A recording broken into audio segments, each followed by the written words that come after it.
안녕하세요. 세상 천하에 둘도 없는 모질이 남편과 이혼했어요. 원인 제공은 남편보다 염치 없는 신우와 내 딸만 딸이라는 시어머니 때문이긴 하지만 중간 역할을 하기는커녕 세상에 자기 가족들만 소중하다는 남편인데 그걸 참고 견디는 게 아니고 가족 품에 돌려주는 게 맞겠다 싶었습니다. 무조건 내 편만 들어달라는 게 아니고 중간에서 조금이나마 어떻게든 해결해보려 노력하는 모습만 보여줬더라도 이혼까지 하는 일은 없었을 텐데. 그러니 저는 이 이혼의 진짜 이유는 사건의 발단인 신우와 시어머니가 아니라 순전히 남편 때문이라 생각해요. 남편과는 지인의 소개로 처음 만나게 되었어요. 소개받을 당시 남편은 9급 공무원으로 일을 하고 있었고 저는 은행에서 일을 하고 있었어요. 벌이만 두고 보더라도 제가 남편이 버는 돈의 거의 1.5배 이상을 벌고 있었습니다. 하지만 이런저런 조건들은 차치하고 남편의 서글서글한 성격 하나만 보고 결혼했어요.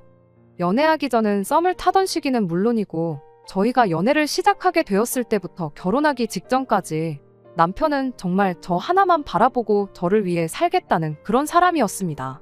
결혼하기 전 처음으로 서로의 경제 상황을 오픈했을 때 그때 처음으로 연애하는 동안은 나누지 않았던 이야기들을 나눴어요.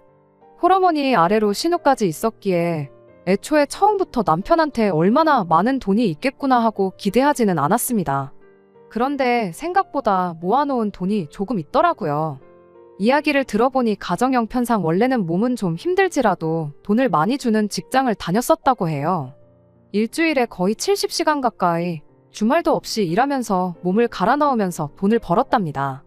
그래도 그때 당시에는 열심히 일하면 한 만큼 보상이 돌아온다는 생각으로 힘든 거 참아가면서 누구보다 열심히 살아왔다고 합니다. 그리고 다니던 직장에서도 어느 정도 인정을 받고 있었다고요.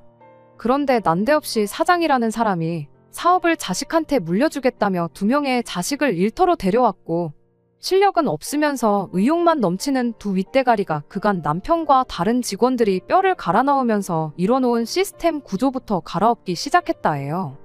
입에 발린 소리 못하는 남편 성격상 사장의 두 아들과 불협화음이 생기기 시작했고 그나마 남편이 월급을 많이 가져갈 수 있던 게 추가 근무로 나오는 잔업수당이었는데 그걸 마치 남편이 회사 돈을 빼돌리는 것처럼 사장한테 보고를 했답니다. 결국 그렇게 잘 벌던 돈도 줄어들고 출세길도 막히게 된 남편이 치를 떨면서 직장을 그만두고 공무원 공부를 시작하게 된 거라고 하더라고요. 돈은 적을지언정 시키는 일만 하면 되는 그런 일을 해야겠다 싶었는데 아무리 봐도 공무원만 한 게 없어 보여서 선택했다고요. 이야기 들어보니 죽을 똥 살 똥 공부하면 합격까지 1년 정도면 된다. 뭐 그런 이야기를 듣고 일주일에 70시간씩 일을 했는데 공부라고 못할 거 없나 싶어서 자신있게 회사를 그만두고 공부를 시작했답니다. 예상보다 1년이라는 시간이 더 걸리긴 했지만 결국엔 남편은 공무원 시험에 합격하게 되어 일을 시작할 수 있었고요. 모아놓은 돈이 그나마 있었던 이유는 공무원 공부 시작하기 전에 다니던 직장에서 모아놓은 돈이 조금 남아있는 상황에서 일을 시작했기 때문이라고요. 나이에 비해 9급이라는 것 낮은 직급부터 해서 홀어머니의 어린 신우까지 딸린 가정환경에 조금 걱정스러운 부분이 있었지만 이 이야기를 듣고 남편이 책임감 있고 목표 한 발을 이뤄내는 악바리 근성까지 가지고 있는 사람이라는 생각이 들었죠. 연애하는 내내 저한테 잘했다는 건 덤이고요. 또한 저희 친정 부모님도 남편을 마음에 들어 하셨어요. 어떻게 모든 게 다 마음에 드는 사람이 있겠냐고. 이것 따지고 저것 따지고 원하는 조건에 100% 맞는 사람은 세상에 없다고. 그래도 저한테 잘하고 생활력 있고 책임감도 있으니 지금 당장보다 미래를 생각해 보라시면서요. 그리고 공무원이 9급으로 들어갔다고 평생 9급으로 있는 것도 아니지 않냐. 결국 나중 가면 벌이는 다 비슷해진다며 안정적인 직장을 다니고 있는 게 어디냐고 하셨지요. 당장 조금 모자란 부분은 저희 친정에서 도와준다고 하시면서요. 남편이 모아놓은 돈이 있다고 한들 제가 애초에 생각했던 것보다 많았을 뿐이지 그게 엄청 많은 액수는 아니었어요. 남편이 모아놓은 돈으로는 신혼살림 장만하고 결혼식 비용하고 뭐 자동차 정도나 하나 뽑겠구나 그런 생각이었죠. 그리고 그런 생각을 갖고 있던 만큼 시어머니한테 바란 거 하나 없었습니다. 시어머니도 제가 그런 부분에 있어서는 마음을 쓰고 있었다는 걸 알고 있었는지 결혼하면서 딱히 저한테 요구해온 게 없었어요.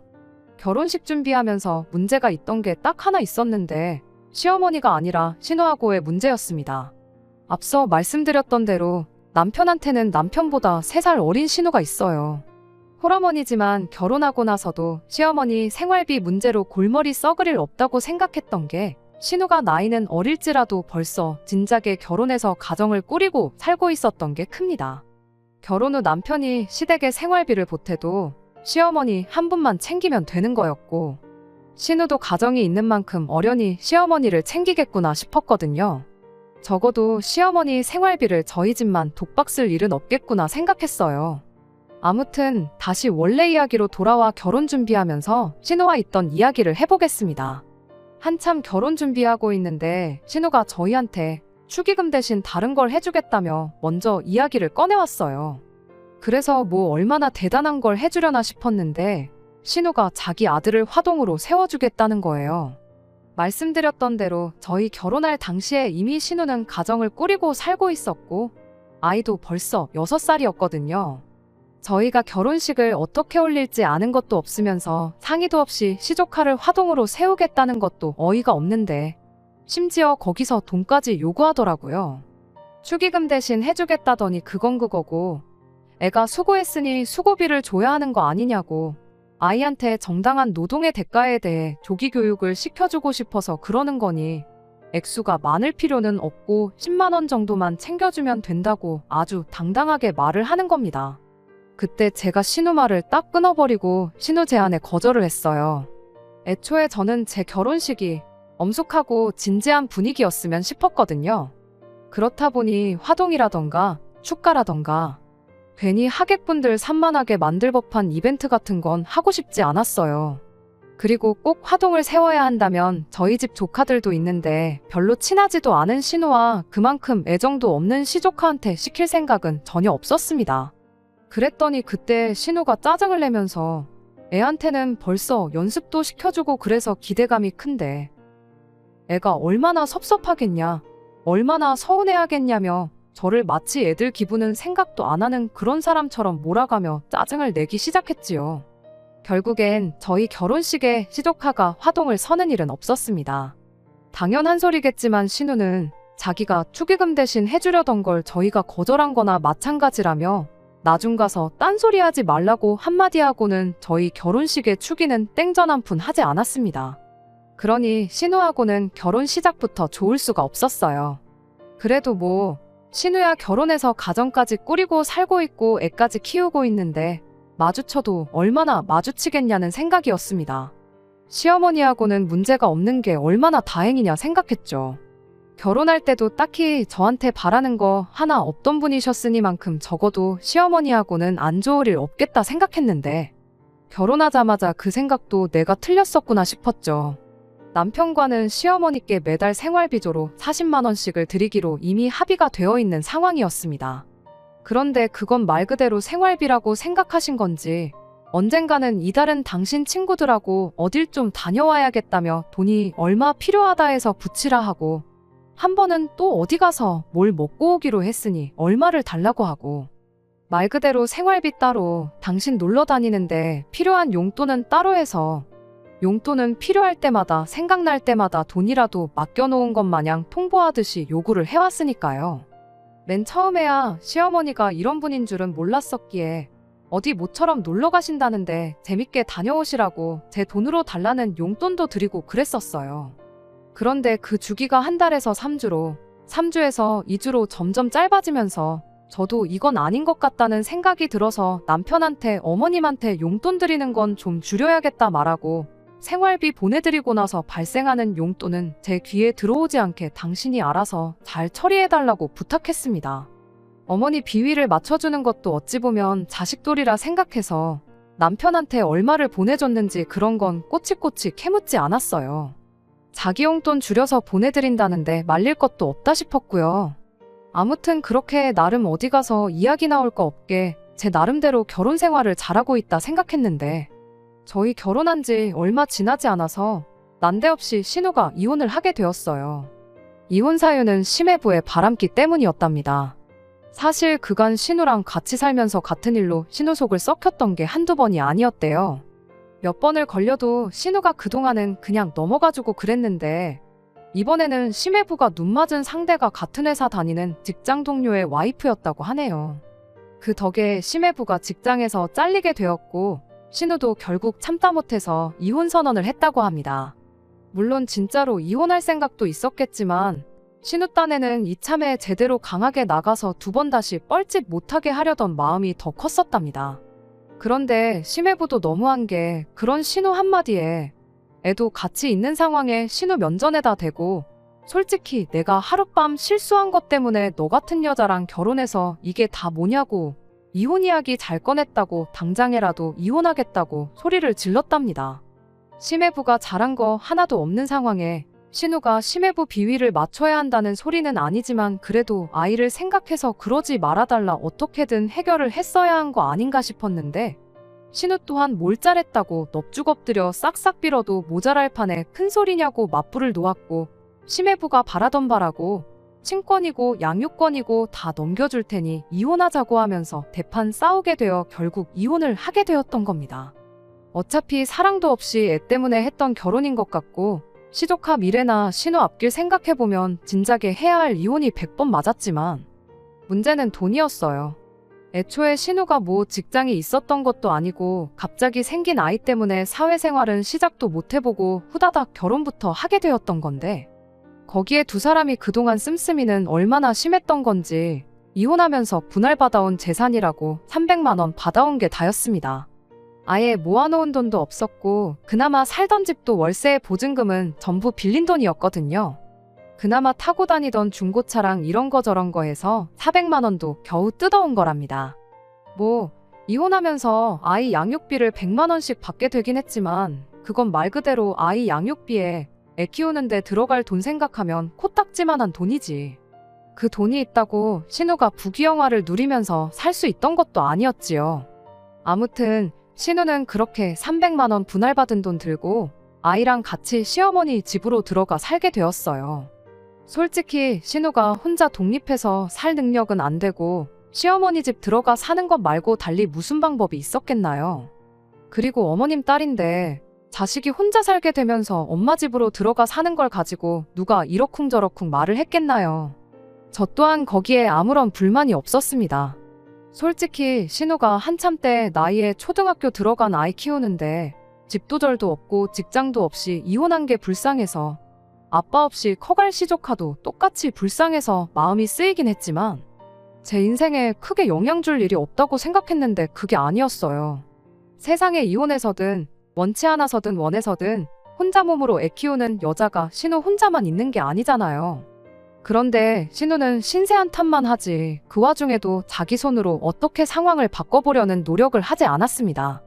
집에 시어머니가 계시는 만큼 신우는 하루라도 빨리 일자리를 구하는 게 급선무라 생각했는데 이혼할 때 400만 원 받아온 거 비상금으로 두고 애 아빠가 100만 원씩 보내주기로 한 돈이 있으니 걱정이 없다면서 원래도 그냥 심해부랑 셋이서 먹고 사는데 생활비가 그 정도밖에 안 들었었다고. 그런데 이젠 엄마 집에 살면서 월세로 빠져나가는 돈도 없고 오히려 여유가 생긴 편이라며 그냥 하루하루 보내는 게 일이었어요. 솔직히 그게 가당키나 한 일인가 싶었습니다. 물론 신우 말이 양육비로 받는 돈이 그동안 심해부가 주던 생활비랑 거의 비슷한 상황이니 그 전과 달라진 게 하나도 없다고는 하지만 앞으로 애한테 들어가는 돈이 똑같이 들어가는 것도 아니고 그 잘난 양육비 또한 애가 다 크고 나면 못 받게 되는 돈이나 마찬가지인데 저렇게 아무 생각 없이 미래에 대한 대비 하나 하지 않고 놀고 먹고 있을 이유가 뭔가 싶었어요. 시어머니가 집에 계시는 만큼 아직 시어머니가 건강하고 체력적으로 아이를 돌봐주실 여력이 될 때 아이 맡기고 한 푼이라도 더 벌어야 하는 게 맞는 거 아닌가 싶었거든요. 그리고 한편으로는 신우 계산에 40만 원밖에 안 되긴 하지만 저희가 매달 시어머니한테 보내주는 돈 또한 계산에 들어있는 건 아닌가 하는 생각도 들었고요. 아니나 다를까 신우가 이혼한 이래 그간 시어머니가 남편한테 따로 뜯어가던 돈이 더 있었다는 걸 알게 되었습니다.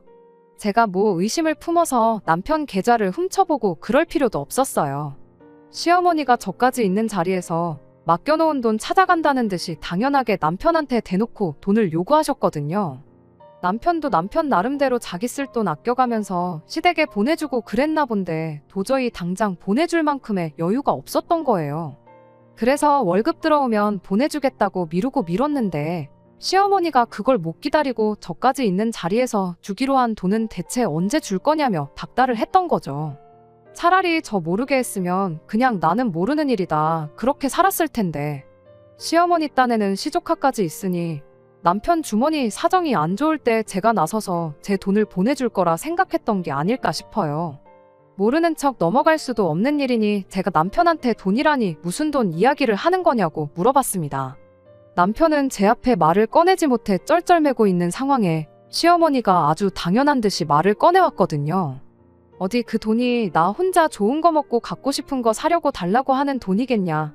너는 아빠 없이 자라는 네 시조카가 불쌍하지도 않냐 하면서 저희가 마치 한 가족으로서 시조카 양육하는데 일부 책임감을 느껴야 하고 경제적인 지원도 아끼지 말아야 한다는 듯 당연한 이야기라는 식으로 말을 하셨으니까요.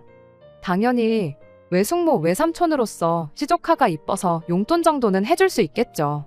그런데 경제적인 지원을 아끼지 말라는 건 말도 안 되는 소리였어요.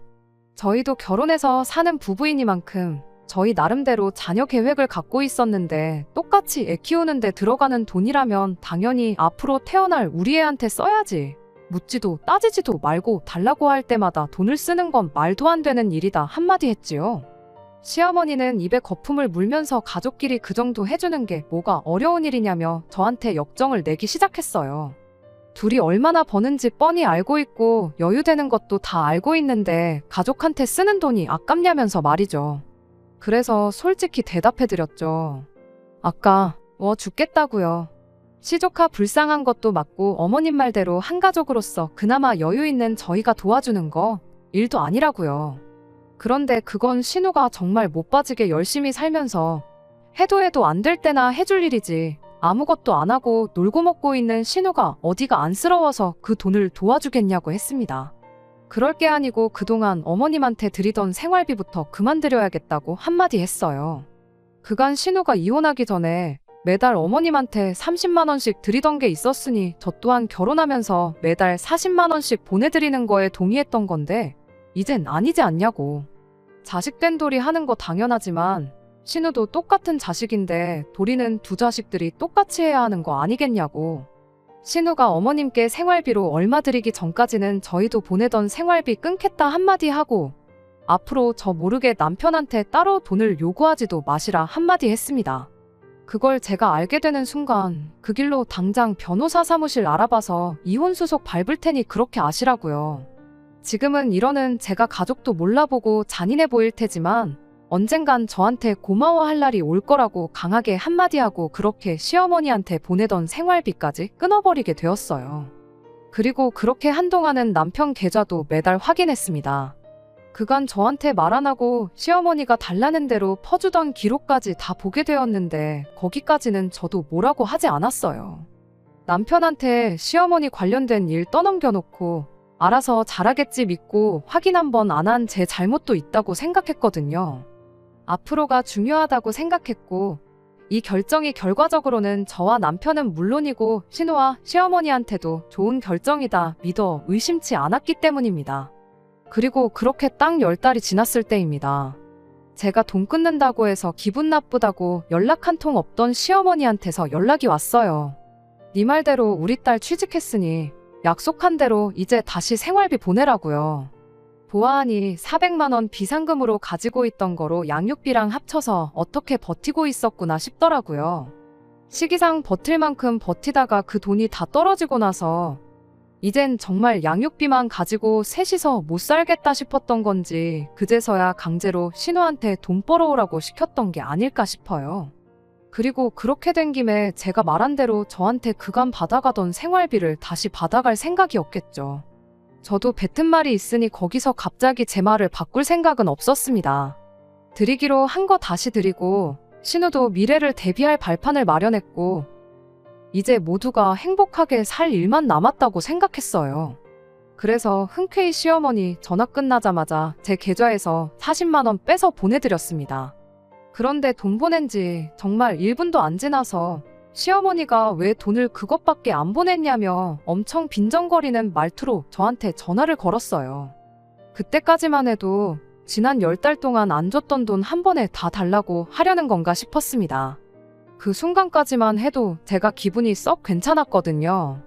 원래대로였다면 진작에 보냈어야 할 10달치 생활비였고 시간이 걸렸을지언정 제가 바라던 대로 일이 흘러가고 있으니 기분 내서 보너스까지 얹어서 500을 보낼까도 생각했어요. 그런데 시어머니가 원하는 거에 비하면 500만 원은 택도 없는 푼돈이었습니다. 시어머니가 말하길 신우가 취직해서 매달 당신한테 생활비로 250만 원을 주게 되었으니 너네도 똑같이 250만 원씩 보내라는 소리를 해왔으니까요. 제가 했던 말을 그대로 인용해서 자식된 돌이 혼자만 하냐고 똑같은 자식인데 똑같이 해야겠다고 하지 않았냐는 소리를 하면서 네 입으로 꺼낸 말이니 꼭 지키라고 내 딸이 주는 돈하고 똑같이 너네도 250만 원씩 보내서 자식된 도리를 다 하라고 하는 거예요. 그렇게 전화 끝나자마자 이게 무슨 미친 소리인가 싶어서 남편한테 당장 시댁으로 가자고 했습니다. 어이가 없어서 아예 단판을 짓고 올 생각이었는데 남편이 자기만 혼자 다녀오겠다고 저를 뜯어말리더라고요. 딱 봐도 제가 많이 열받은 것 같은데 가봐야 그때처럼 가족들끼리 싸움밖에 더 하겠냐고 자기가 혼자 시댁 다녀와서 모처럼 중간 역할도 하고 간 김에 일도 해결하고 오겠다고 하더라고요. 그간 시어머니가 달라는 대로 퍼주고 그러면서 자기가 일을 더 크게 만들어왔던 걸 인지는 하고 있구나 싶었고 남편이 어느 정도 정신 차렸구나 싶어서 이번만큼은 그럼 남편 한번 믿고 맡겨보자는 심정으로 남편 혼자 시댁에 보냈습니다. 그리고 그날 시댁에서 중간 역할 맡은 바 소임을 다하고 돌아온 남편과 이혼을 결정하게 되었네요. 남편이 시댁으로 출발한 지 한두 시간이 지나서 집으로 다시 돌아왔어요. 시어머니가 저한테 빈정거린 것 치고는 이야기가 금방 끝났구나 싶었죠. 시댁까지 오며 가며 1시간은 좋게 걸리는 거리거든요. 그렇게 믿음직하게 집을 나섰으니 일도 잘 해결해서 돌아온 거다 싶었는데 돌아온 남편의 말은 신우가 주는 만큼 너네도 생활비를 보내라던 말보다 어이없는 소리였습니다. 자신만만한 표정으로 집에 들어와선 예상보다 이야기가 더 잘 끝났다면서 돈을 많이 아꼈다는 소리를 하더라고요. 원래 주던 돈을 다시 주겠다는 건데 돈을 아꼈다는 소리가 나올 때부터 뭔가 촉이 이상했어요. 40만 원 주던 걸 250을 달라고 하는데 그걸 무마시키고 주기로 했던 40만 원까지 깎아서 온 건 아니겠구나 싶었거든요. 아니나 다를까 남편이 저보고 당장 다음 주에 출근하고는 제 직장에서 대출을 이자 몇 프로까지 해서 내줄 수 있는지 알아보라고 한마디 던지더군요. 이미 대출 이야기 나왔을 때 이 인간이 무슨 사고를 치고 와도 단단히 치고 왔구나 싶었죠.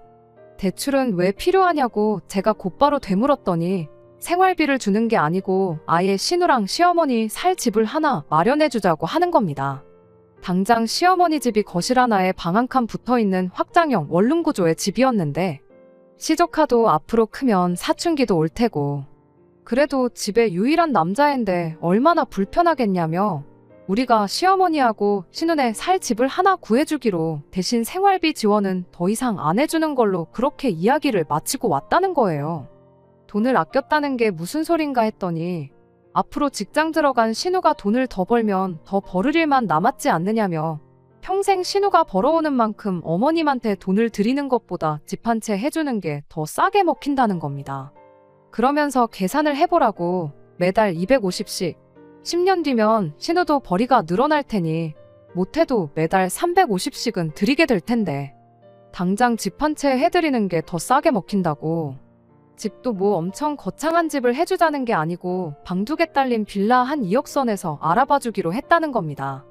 평생 줄 뻔한 돈을 7년, 8년만 줘도 되는 돈으로 줄여왔으니 자기가 엄청 잘한 일이라고 그걸 자랑처럼 말하고 있는데 이 인간이 미쳤는가 싶다가 갑자기 문득 자기가 혼자 힘으로 해결하고 오겠다고 한 게 애초에 제가 있으면 될 것도 안 되겠다 싶어서 일부러 빼고 간 거구나 하는 확신이 들었죠.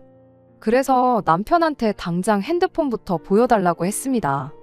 그동안 제가 남편이 시댁에 돈을 퍼주고 있는지 확인하겠다고 계좌는 살펴봤는데 그게 문제가 아니고 남편이 애초에 이 시자들하고 한통속이 돼서 무슨 작당 모의를 하고 있었는지 알고 싶었거든요. 아니나 다를까 제가 시댁에 보내던 생활비를 끊고 나서부터 신우랑 시어머니까지 셋이서 단체로 톡방까지 파서 앞으로의 계획을 떠들어대고 있었다는 사실을 알게 되었어요. 내용은 이루 말할 것도 없이 충격적이었습니다. 시어머니가 걔는 돈도 잘 벌면서 더럽고 째째하다고 제 호박씨를 까고 있는 건 충격적인 말 축에도 들지 않았어요. 신우는 신우대로 나는 평생 일하면서 살 생각 없는데 그냥 오빠가 집 해준 거 받고 나서는 일을 그만둬야겠다 이딴 소리나 하고 있고, 남편은 그 와중에도 어떻게든지 가족들한테 한 푼이라도 더 퍼줄 생각으로 이 방법은 어떨까, 저 방법은 어떨까 아주 혼자서 피똥을 싸면서 아이디어를 짜내고 있는 내용까지 그냥 처음부터 끝까지 다 볼 것도 없었습니다. 남편한테 내가 이 내용을 보고도 그 돈을 해줄 것 같냐고, 앞으로 평생 시댁에 돈 한 푼 보낼 일 없으니 그렇게 할라 말하고 당장 시어머니한테 전화해서 아까 전에 내가 보내준 40만 원부터 다시 돌려받아오라고 한마디 했죠. 그랬더니 남편이 나지막한 목소리고 안 되겠다고 그럼 이혼하는 것 말고는 답이 없겠다는 소리를 하는 거 아니겠어요? 그래서 남편한테 지금 당장 대출받아서 신우한테 집 한 채 안 해주면 나랑 이혼하겠다는 소리를 하는 거냐고 다시 되물었어요. 그랬더니 남편이 아주 당당하게 이혼하면 재산 분할 받을 텐데 그거라도 받아서 해줘야 하지 않겠냐는 말도 안 되는 소리를 하는 겁니다. 남편한테 네 자식도 아니고 시조카한테 한 푼이라도 더 퍼주려고 나랑 지금 이혼하자고 하는 거냐고 한마디 했더니 내 자식은 아니더라도 우리가 한 가족 아니겠냐고, 내 가족을 남의 가족처럼 이야기하는 사람하고 어떻게 더 부부의 연을 맺고 있겠냐고 아주 자신있게 한마디를 하더라고요. 남편한테 나중 가서 후회하지 말라고, 그리고 딴소리 하지 말라 그러고 그 길로 남편을 집에서 내쫓았어요. 남편이 이 집에 해놓은 거라고 살림살이 몇 개 해가지고 온 거밖에 없는데 내가 기분 나쁘다고 해서 내 집에서 나갈 이유는 하나도 없었으니까요. 그리고 이튿날 저는 출근도 하지 않고 바로 변호사 사무실을 찾았습니다. 변호사님한테 상담을 받으면서도 지금의 이 상황이 도무지 믿기지가 않고 어이가 없어서 웃음이 났다가 눈물도 났다가 아주 미친 사람이 따로 없었습니다. 변호사님을 통해 이혼 서류가 준비되자마자 며칠 지나지 않아서 남편을 불러내 만났어요. 남편이 그러더군요. 어차피 재산 분할해서 그 돈 받아 사주나 그냥 우리가 지금 대출받아 사주나 신우는 결국엔 집이 생길 거라고요. 그런데 꼭 이혼까지 해야겠냐고 또 당당하게 미친 헛소리를 하더라고요. 이 인간이 아직도 아무것도 모르고 맞벌이 했다고 지금 나한테서 재산 분할을 한 푼이라도 받아갈 줄 알아서 저러나 싶어서 그냥 그렇게 헛소리만 할 게 아니고 신우한테 돈이라도 조금 빌려다가 변호사나 한번 알아보라고 했어요. 당신이 이 집에 우리 재산에 기여한 게 얼마나 되느냐고요. 카드사에서 현금 서비스까지 받아가며 시댁에 퍼준 사람이 어디 우리 재산에 기여도가 있어서 우리 부모님이 해준 내 집을 분할받아갈 생각을 다 했냐고. 당신이 사가지고 온 살림살이는 내가 그대로 시댁에 보내줄 테니 당장 그 좁아터진 시댁에 그 많은 가정가구들 어디다 놓을지 생각이나 하라고 한마디 하고 자리에서 일어났어요. 그랬더니 남편 얼굴이 사색이 되어가지고는 사실 자기는 이혼 생각이 없다는 소리를 하더라고요. 어이가 없어서 무슨 소리를 하려는 건가 한번 드러나보자 하고 남편이 떠들게 내버려뒀는데 한다는 소리가 글쎄 제가 얼마나 시댁에 돈 한 푼 해주기 싫어하는 건지 그 의지를 보고자 저를 떠봤던 거라는 소리를 하더라고요. 그리고 제가 이렇게 이혼까지 결정할 만큼 시댁에 경제적인 지원을 해주기 싫어하는 걸 알게 되었으니 자기도 이제 제 뜻을 따라서 시댁에 돈 한 푼 안 해주기로 굳게 마음을 먹었다고요. 부부는 일심동체 아니겠냐고 혼자 횡설수설하면서 그만큼 저희 강한 의지를 봤으니 됐다고 당장 이 길로 시댁에 가서 앞으로 우리한테 땡전 한 푼 받아갈 생각 말라고 한마디 해주고 오자고 갑자기 혼자 전투의지를 불태우는 거예요. 그래서 남편한테 그럴 필요 없다고 괜히 나 때문에 가족들하고 멀어지지 말고 그냥 나랑 이혼하라고 했어요. 나야 서류상으로 맺어진 가족이지 원래 남 아니었냐고.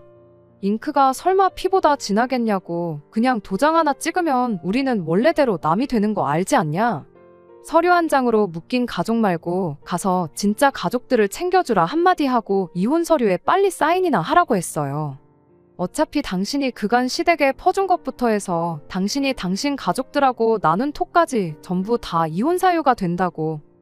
사인 안 해주면 안 해주는 대로 변호사 사서 소송부터 걸 테니 괜히 쓸데없는데 힘 빼고 돈 쓰지 말고 빨리 사인해서 소송비니 위자료니 그런 거 아끼고 날 추운데 집에 가는 길에 가족들 먹을 붕어빵이나 좀 넉넉하게 사가라고 한마디 해주고 자리에서 일어났습니다.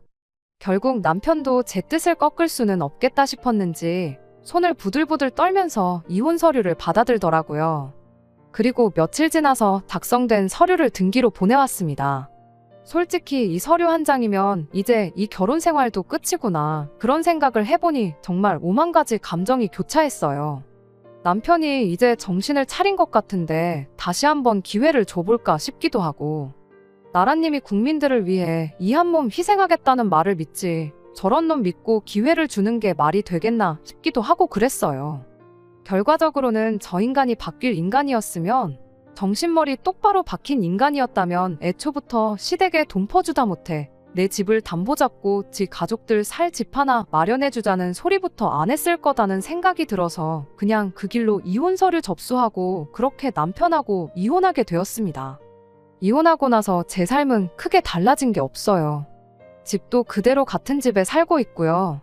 물론 말한 대로 쓰던 가정가구들 전부 시댁으로 보내버린 덕분에 그걸 기회 삼아 집은 아예 새 집처럼 꾸며놓았습니다. 그간 시댁에 퍼준 돈이 대부분 남편 돈이었긴 하지만 여전히 생각해보니 아깝더라고요. 그래서 이번 기회에 돈 좀 모아서 친정 부모님 모시고 해외여행이나 한번 다녀올까 싶어요. 궁금하진 않지만 처음 저랑 남편을 소개해줬던 사람 입을 통해 남편 소식을 듣게 되었는데, 신우와 시조카, 시어머니의 남편까지 네 가족이서 아주 사이좋게 그 좁아터진 어머님 댁에서 같이 살고 있답니다. 그 와중에 TV랑 냉장고, 에어컨같이 쓸만하고 최신 기종인 제품들은 정리 안 하고 쓰던 거랑 교체해서 그 좁아터진 집에서 같이 붙들고 살고 있나 보더라고요. 그 집 거실 크기 생각하면 85인치 TV가 한눈에 다 안 들어올 텐데 하루 종일 TV 보는 게 일이었던 시어머니한테는 안 된 일이구나 싶네요. 뭐 신우도 벌고 남편도 버는데 두 사람 합쳐도 쥐꼬리만한 월 수입 가지고 얼마나 떵떵거리면서 살지는 모르겠는데, 그래도 그 소중한 가족들이 한데 똘똘 뭉쳤으니 아무쪼록 다른 사람 피해 안 끼치고 지들끼리 행복하게 살았으면 좋겠습니다. 끝까지 들어주셔서 감사합니다. 오늘의 사연은 여기까지입니다. 구독과 좋아요, 알람 설정 부탁드리고 더 좋은 사연으로 다시 찾아뵙겠습니다. 감사합니다.